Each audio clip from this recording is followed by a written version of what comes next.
Tumakuru Lok Sabha ticket ಮೇಲೆ Somanna ಕಣ್ಣಿಟ್ಟಿದ್ದಾರೆ.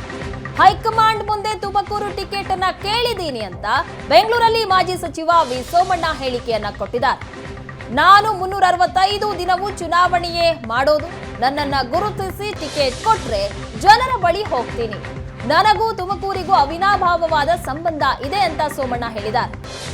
High command ಮುಂದೆ Tumakuru ticket ಅನ್ನ ಕೇಳಿದ್ದೇನೆ ಅಂತ ಬೆಂಗಳೂರಲ್ಲಿ ಮಾತನಾಡಿದ ಸಂದರ್ಭದಲ್ಲಿ ಮಾಜಿ ಸಚಿವ ವಿ ಸೋಮಣ್ಣ ಹೇಳಿಕೆ ಕೊಟ್ಟಿದ್ದಾರೆ.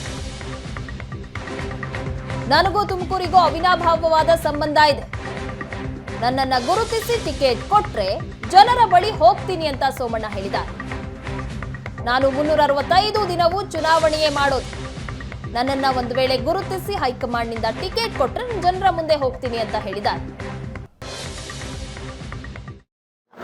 ವಿಜೇಂದ್ರ ಅವರು ಹೇಳಿದ್ದಾರೆ. ನಾನು ಖಂಡಿತ ಮಾಹಿತಿ ಅಲ್ಲ ಸರ್, ವಿಜೇಂದ್ರ ಅವರು ಹೇಳಿದ್ದಾರೆ ರೆಡಿ ಆಗಿ ಯಾರಿಗೆ ನನಗೇನು ನನಗೆ ಗೊತ್ತಿಲ್ಲ. ಖಂಡಿತ ಪ್ರಿಪರೇಷನ್ ಆರಂಭ ಮಾಡ್ತಾ ಇದ್ದೀರಿ ಸರ್ ನೀವು? ಅಲ್ಲಪ್ಪ, ನಾನು 365 ದಿನ ಎಲೆಕ್ಷನ್ನೇ ಮಾಡೋದು. ನಾನು ಈಗ ಗೆದ್ದಾಗೂ ಕೂಡ 45 ವರ್ಷದಿಂದ ನಾನು ಯಾವ ಥರ ಇಲ್ಲಿ ಗೆದ್ದೋನು ಒಂದಿನ ವಾಪಸ್ಸು ಗೆದ್ದಿದ್ದೀನಂತ ಎಲ್ಲರೂ ಕುಂತಿದ್ದೀನಿ ಅಂತ ಹೇಳಿಸಿ ನೀವು ಇವತ್ತಷ್ಟೇ. ನಾಳೆ ಹೇಗೇನು ರೊಟೀನ್ ವರ್ಕ್ ಇದ್ದ ನಮಗೆ ಆ ಥರ ಇದೆ. ರೊಟೀನ್ ವರ್ಕ್ ಸ್ವಲ್ಪ ಸೋತಿದ್ರಿಂದ ಸ್ವಲ್ಪ ಸೋಂಬೇರಿ ಆಗಿದೆ. ಹಾಗಾಗಿ ಸ್ವಲ್ಪ ಆಕ್ಟಿವಿಟೀಸ್ ಆಗಬೇಕು. ಸೋಮಣ್ಣ ಅವರು ತುಮಕೂರಲ್ಲಿ ಓಡಾಟ ಜಾಸ್ತಿ ಮಾಡಿದ್ದಾರೆ.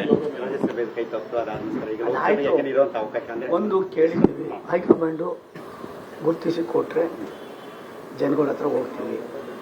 ಈ ರಾಷ್ಟ್ರಕ್ಕೆ ಮತ್ತೊಮ್ಮೆ ಸನ್ಮಾನ್ಯ ನರೇಂದ್ರ ಮೋದಿಯವರು ರಾಷ್ಟ್ರದ ಪ್ರಧಾನಿ ಆಗಬೇಕು.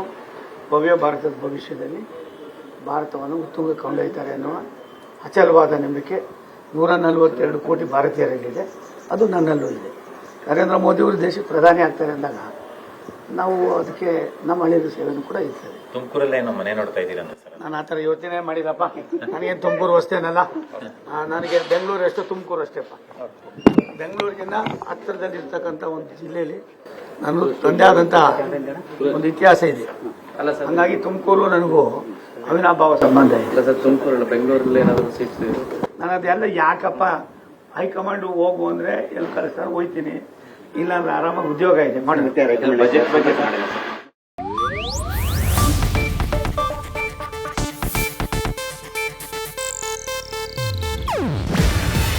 ಇದು ಏಷ್ಯಾನೆಟ್ ನ್ಯೂಸ್ ನೆಟ್ವರ್ಕ್ ಪ್ರಸ್ತುತಿ.